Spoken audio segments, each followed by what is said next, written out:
Alright boys, I've been getting a lot of questions on how to find fish in the fall.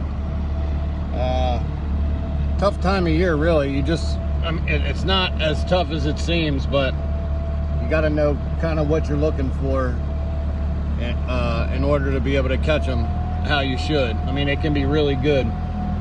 Alright, the first thing I do is, like I said, I'm on Gunnersville, so I'm not picking a huge area. So what I typically am doing is staying in this general area right here. And what I'm looking for, the easiest way to start, my yellow is deep water, white is even deeper, but yellow is deep enough to where I feel like the fish will stay there. All right, so depth 1, I have, my red is 5 foot or less, my orange is 6 foot or less, my yellow is 12 foot or less, my white is 15 foot or less, no, I'm sorry, or more. 5 foot or less, 6 foot or less, 12 foot or less, 15 foot or less, and then 30 foot down to 15 foot. So basically anything that's 30 to 15 foot is gonna be this color. Anything that is 15 to 12 foot is gonna be white. Anything 12 to 6 is gonna be yellow. Anything orange is 6 to 5, and then red is 5 and less. So that's kind of where I start at during the fall. So you want to have that deep water access. Basically, I'm looking for anywhere, see these little, you can see these little rivers. Anywhere a river comes in the back of a pocket is where I'm going to start. See, river coming in the back of the pocket. I already have all these waypoints from last time just outside of where this creek is. So I'm in the general area, not all the way in the back.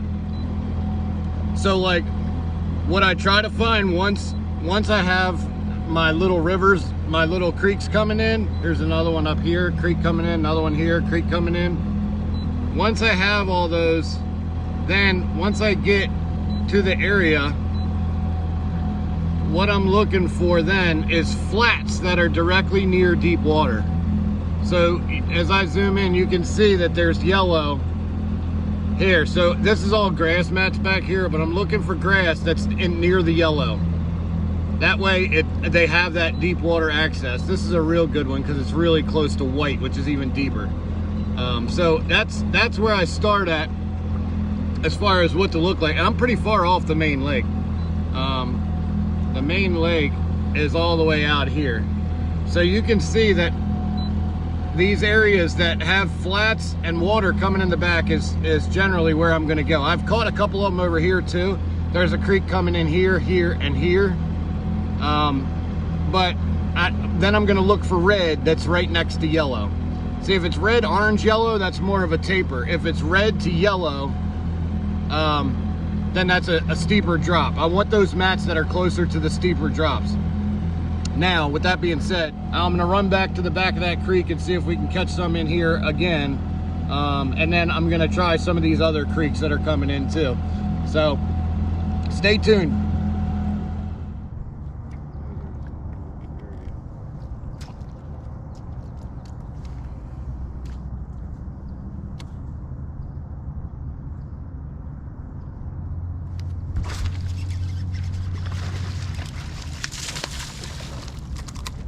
One's in the boat.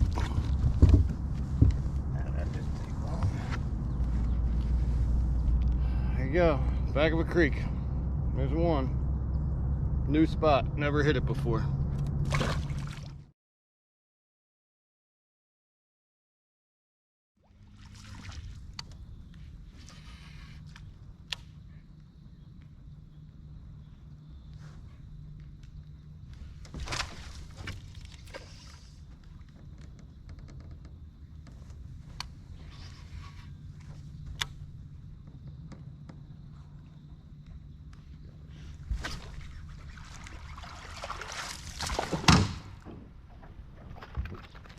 Bluegill eater.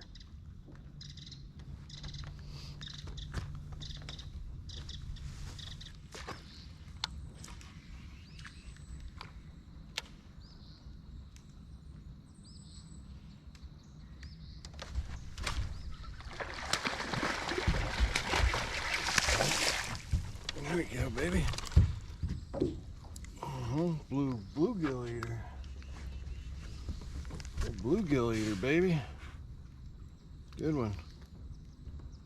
Little fat chunker.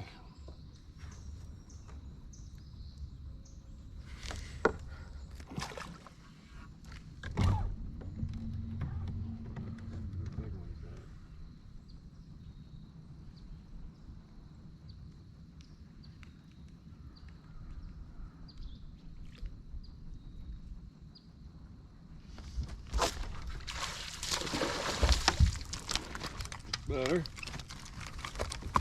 Another good one. Alright. Catch them all day.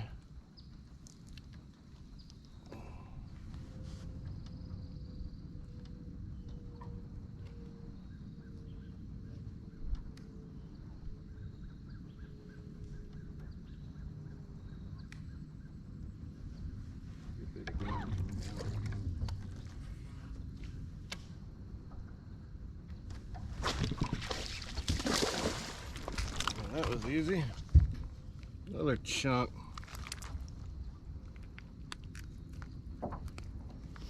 Guess I'm coming down it again.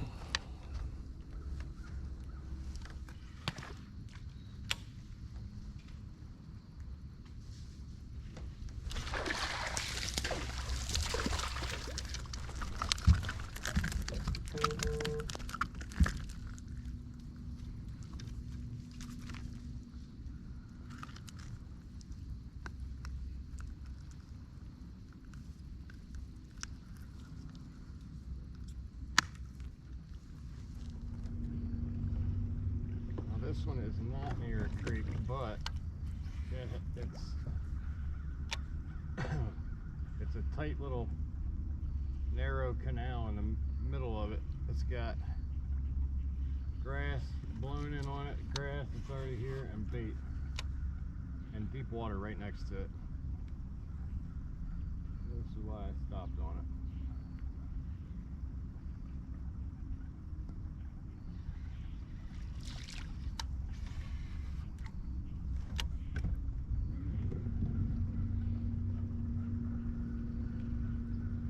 Shade.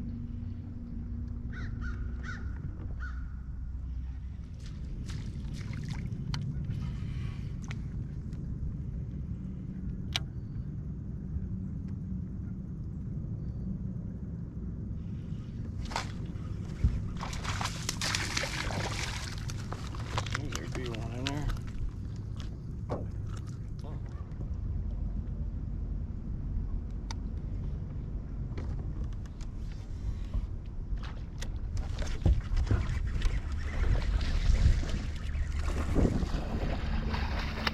What a bite that was, dude. Good God. You saw it coming out of the sky, didn't you? Oh my Lord. Dude, you got that as soon as it hit the mat. Wow. What a bite. I hope that GoPro got that, because that was fucking...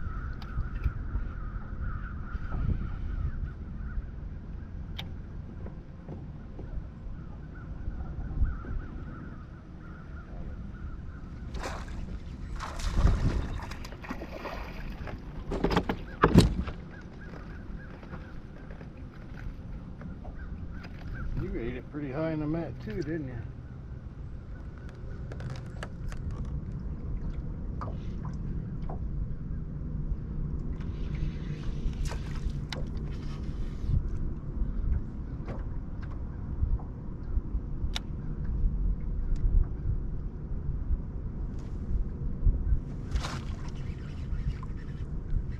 Get up out of there. Oh, did I lose him? Nope. Jesus, dude.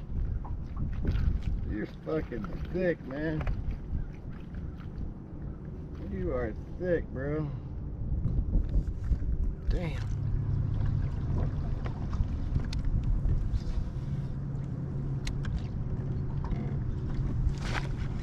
Oh, fuck, man. That was a good one, too. Damn.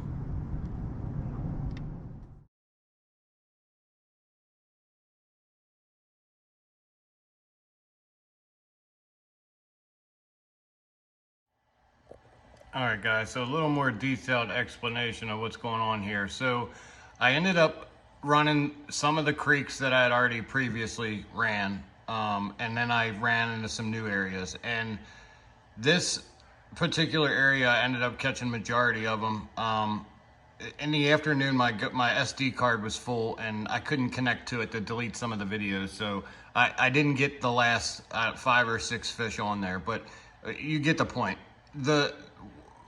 So the best area that I found today, this one has a creek coming in the back of it here. You can see where the water comes in, and there's this giant flat. When it's red like that forever, that means there's a huge flat. Now, what I initially did was I started on this side of it over here and was working my way this way. But as I looked over this way, I saw that there was steeper banks, and you can tell that it's a steeper bank because if you look right here, how tight these lines are together, that's telling me that that's a steeper bank. See how less red there is and how much more red there is over here? So this is telling me this is a flat. This side is a little bit steeper, and it's going, you know, the creek's not that far back. It's right here. There was like a 50-yard stretch where you'll hear me in the one video say, I guess I'm going up it again. I must have ended up going up and down it 5 or 6 times because I kept catching 1 or 2 every time I'd go up it. And the bluegill were popping so loud that you can literally hear it in the video. Like, you'll hear them sucking bugs off the surface. There was some blown up mats on top of some milfoil. So I was just, you know, flipping a 1 1/4 ounce weight and a beaver style. And honestly, I used 5 or 6 different baits. I just grabbed one out of my box, and whatever I grabbed, I used. It didn't seem to matter. But today was the most productive area. I mean, like I said, between this waypoint and this waypoint, there was, I don't know, 7, 8, 9, 10 fish I caught there. So that was one of the areas. The other area I ended up going to in the afternoon, and I ended up catching some bigger fish too after, of course, after the SD card died, but that's how it goes. I think this one's so good because you can see where it comes from. The main lake is all the way out here, right? But you can see there's a little creek ledge right here, and then there's another ledge right here. And those blue lines tells me it drops from 12 foot into the abyss real quick. So, and this creek is just a little, you know, they can follow this main lake right here into this creek channel and then come down to this ledge here and just follow this ledge all the way to where they were by the creek. So that's probably why that area was so good. I'm not 100% positive, but that's what I would think. I also went back to one of my areas that I kind of knew about already. And where did I mark it? So, okay, I marked it fall good shit. Now, the reason why this one is so good is because look at that pinch point right there. Remember when I was on an island and I said it's got a canal in between it? That's what I'm talking about. Right here is a canal that goes right in between it. You got a flat here, an island, and then a pinch point. And it's deep water here, all over here, basically making a U there. And there's water that comes in the back of this creek too, back here, way up here.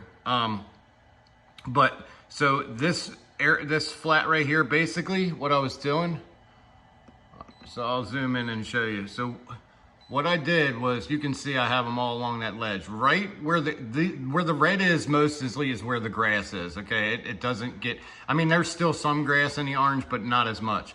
So what I was doing was I was following this contour, right? And I would just keep my boat on that orange as I was going. It was kind of easy to do because the grass lined it, so I had to follow the edge anyway. But everywhere that the edge would meet a big mat is where I was getting bit. So I followed that all the way around. I kept following that all the way around. See, so there's grass all out here. I just kept following that edge. And the reason why, at the end of the day, I had about 8 or 10 bites out of this stretch right here. But you have to fish it, most of it, to know, but this will help you narrow it down. You got your white and your yellow, so there's deep water right here. So there was current flowing up and down this canal right here, and then you can picture just grass over here. And I could hear bait and stuff in there, and this stretch right here got really good towards the end of the day too. So those were the primary areas that I focused on today. I did fish a whole lot of area that wasn't productive, but you have to fish them in order to find them. I fished all the creeks. I at least got one bite out of the creeks, each one. The one was really good. And then this one towards the end of the day. Now this one isn't directly linked to a creek, but it's way in the back. So, I mean, they're following the bait. There's huge gizzard shad all back here. But you can see if I zoom out, your creek is way back here. Way back here. So a lot of these waypoints are at the mouth of the creek, but it's just in the back, way back, pushed in the back where that bait's going to in the fall time. So don't necessarily write it off if it doesn't have exactly what you're looking for. You just gotta, you know, plink around in the backs of the coves and figure it out. But for the most part, you want that running water coming in the back. If you don't have it, it's not essential, but you want it. It'll definitely make it better. You'll notice the ones that I have were better. Like this one doesn't have running water coming in the back, and I caught one there. But here's another one right here. I caught one here. But look at this. See the number of waypoints you're coming in the back of a creek. So I just wanted to go into that in more detail and let you guys know what I was doing. Hope you all find this video helpful, and I'll see y'all soon.